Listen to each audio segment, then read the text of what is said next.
প্রত্যেক বছর মমতা বন্দ্যোপাধ্যায় ডাকে 28শে আগস্টকে কেন্দ্র করে নবজোয়ারের নব উদ্দীপনার ছাত্র সংগঠনের সমস্ত যুব ভাইয়েরা কলকাতার রাজপথ কালো মাথায় ঘুরিয়ে দেয়। এবছরের সন্ধিক্ষণটা অত্যন্ত তাৎপর্যপূর্ণ।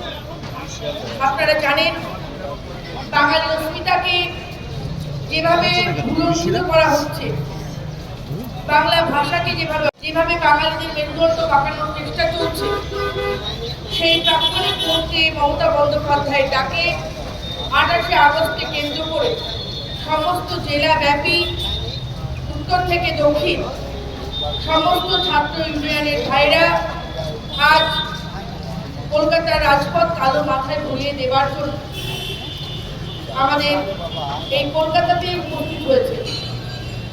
আপনারা প্রত্যেকটা তৃণমূল কংগ্রেসের কর্মী যারা বিভিন্ন জেলা থেকে কলকাতায় উপস্থিত হয়েছে, তাদেরকে বলবো আপনারা সুশৃঙ্খলবদ্ধভাবে গন্তব্যস্থলে পৌঁছে যাবেন। আমাদের নেত্রী, আমাদের যুবরাজ অভিষেক বন্দ্যোপাধ্যায়, মমতা বন্দ্যোপাধ্যায় আপনাদেরকে যে বার্তা দেবে, সেই বার্তা আপনারা দিক বিদিক পৌঁছে দেবেন। মমতা বন্দ্যোপাধ্যায় সেদিন কংগ্রেসের যুবা নেত্রী ছিলেন। সেদিন মমতা বন্দ্যোপাধ্যায় বাংলার রাজপথে আন্দোলন করেছিলেন, মানুষের জন্য আন্দোলন করেছিলেন, খেটে খাওয়া মেহনতি মানুষদের উদ্দেশ্যে। সেই জায়গায় দাঁড়িয়ে মমতা বন্দ্যোপাধ্যায়ের উপরে অকথ্য অত্যাচার করেছিল সেই সময়কার বুদ্ধজ্যোতি পুলিশ। সেদিন যখন মমতা বন্দ্যোপাধ্যায় এই প্রতিবাদ নিয়ে দিল্লি পৌঁছেছিলেন, তিনি বুঝতে পেরেছিলেন এটা তরুণদের সরকার। কেন্দ্রে সবুজ হলেও রাজ্যে সমস্ত সময়ই লাল। তাই তিনি সেই অসহিষ্ণুতাকে ত্যাগ করে তিনি বাংলার জন্য, বাংলার মানুষের জন্য, বাংলার ছাত্র যুবদের জন্য এবং বাংলার প্রত্যেকটা প্রান্তরে প্রান্তরে আওয়াজ উঠেছিল বদল নয় বদলা চাই, বদলা নয় বদল চাই।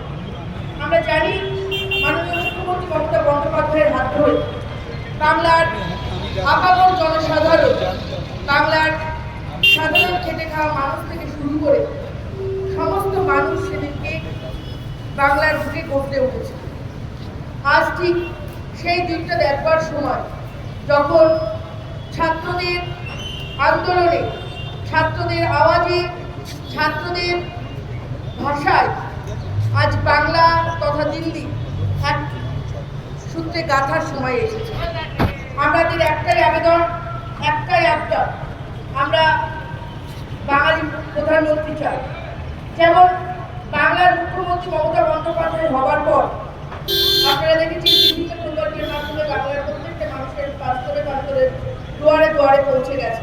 ঠিক সেইভাবে আজকে বিহারে যেভাবে মানুষের উপরে অত্যাচার হচ্ছে, আজকে মধ্যপ্রদেশে যেভাবে মানুষের উপরে অত্যাচার হচ্ছে, আপনারা জানেন প্রত্যেকটা ঘরে প্রত্যেকটা মানুষকে তাদের পরিচয়পত্র দিয়ে প্রমাণ করতে হচ্ছে তারা ভারতবর্ষের নাগরিক। যারা কাগজ দেখতে চাইছে, তাদের নিজেদের কাগজ যদি আমরা দেখতে চাই, দেখা যাবে তারা নিজেদের কাগজই দেখাতে পারছে। আর তারা আমাদেরকে বলছে যে আপনারা ভারতবর্ষের নাগরিক কিনা দলিল দস্তাবেজ আর জন্মের প্রমাণপত্র দিয়ে দেখা। আমরা বলতে চাই, বারংবার বলতে চাই উদ্ধৃত কণ্ঠে, যারা আজকে ভারতবর্ষ কার ঠিক করে দিচ্ছেন, তারা স্বাধীনতা আন্দোলনের সময় কোথায় ছিলেন? বাঙালিরাই ছিল প্রধান দিক নির্দেশক। আমাদের এখান থেকে নেতাজি সুভাষচন্দ্র বোস, আমাদের এখান থেকে মাতঙ্গিনী হাজরা, আমাদের এখান থেকে ক্ষুদিরাম বসু, তারা স্বাধীনতার জন্য প্রাণ দিয়েছে। আর যদি বলি, যারা নন বেঙ্গলি ভাষায় কথা বলে, যারা বাংলার অস্মিতাকে বোঝেন না, যারা বাংলাটাকে বোঝেন না, যারা বাংলার মাটিকে বিখণ্ডিত করবার চেষ্টা করছেন, তাদের উদ্দেশ্যে বলবো, বাংলার মাটি দুর্জয় ঘাটি, বাংলার মাটি আন্দোলনের মাটি, বাংলার মাটি সোনার মাটি, বাংলার মাটি সোনার থেকেও খাঁটি। আর এই বাংলার মাটি, বাংলার মেরুদণ্ডকে যারা বিকিয়ে দেবার চেষ্টা করছে, বাংলার জনগণ সপাটে গণতান্ত্রিক পদ্ধতিতে